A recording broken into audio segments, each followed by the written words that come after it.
All right, the International Energy Agency has released its World Energy Employment 2025 report, offering an updated picture of the global energy workforce. The report outlines job trends across sectors and regions and flags mounting pressure from skilled labor shortages. The agency urges coordinated action from governments, industry, and training institutions to build a workforce ready for the future. Let's take a listen. IEA, being the global energy authority, we look at all fuels, all technologies: oil, gas, coal, solar, wind, nuclear power, all of them, and more than 600 technologies for the energy sector. We track their developments, what is happening there, and not only how much they are consumed, how much they are going to produce energy, we look at the different aspects of energy, such as investment, for example, but also a topic which we believe doesn't get the attention it deserves. We look at the employment issue, and this is the fourth edition of this report. We are going to share with you the World Energy Employment Report 2025, and we look at across the energy sector, energy jobs. Is there a demand or is less of a demand, and which part of the energy sector we are facing shortages, and what are the consequences of that? And finally, what needs to be done?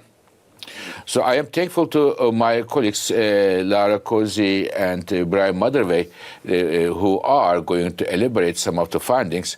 But my also thanks go to the lead authors, Dan Wetzel and Jane Cohen, and the entire team working and putting this report together in connection with the several companies, energy companies around the world, as well as the trade unions of the energy sector.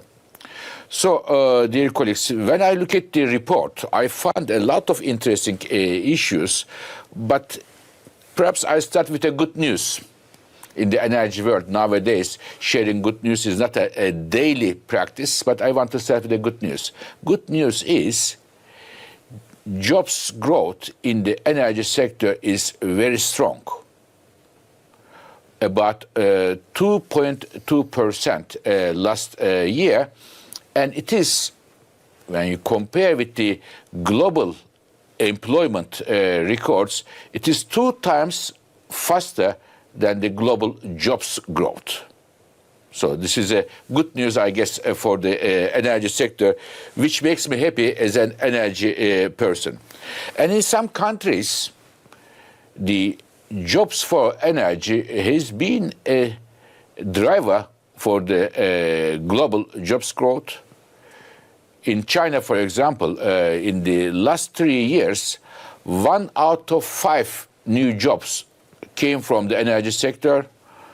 And similarly, in the United States, about 1 out of 10 new jobs came from the energy sector. So highlights that the jobs is the energy is a job-creating machine for the economies around the world. Of course, this work we are doing, this report we are doing, is very much in connection with some of the other findings, and it confirms from a different angle our findings. For example, the one, Laura, we recently here together published or released our World Energy Outlook. And in the World Energy Outlook, one of the main findings was the age of electricity is coming. Electricity demand is growing very strongly.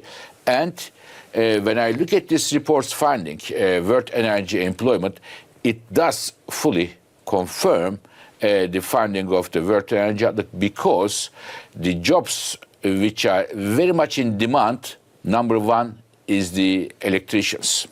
So this is good news for the electricians, and it is good news for the electricity sector.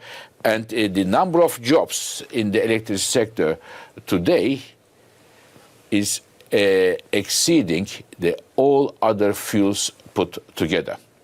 So this is a new development that our colleagues tracking the numbers of the jobs added tells me that the electricity sector is today the number one sectors in terms of the employment when it is compared with all the other fields put together.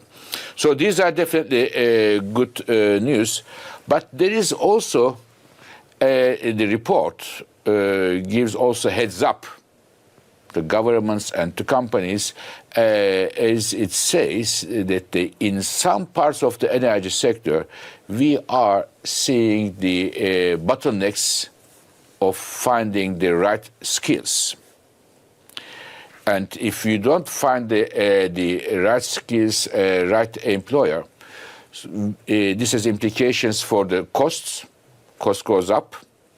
This may also lead to delay of the projects, which in turn not a good news for the companies or for the governments.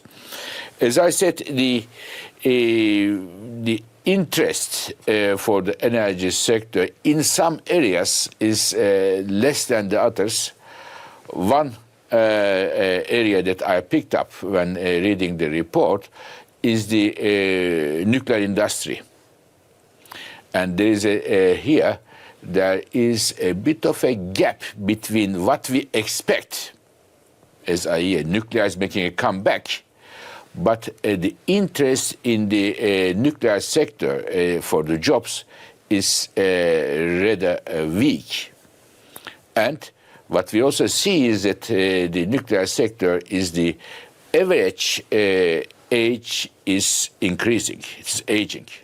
For every one person added to the nuclear sector, every new job, every new person, 1.7 person retires. So there is a gap coming there.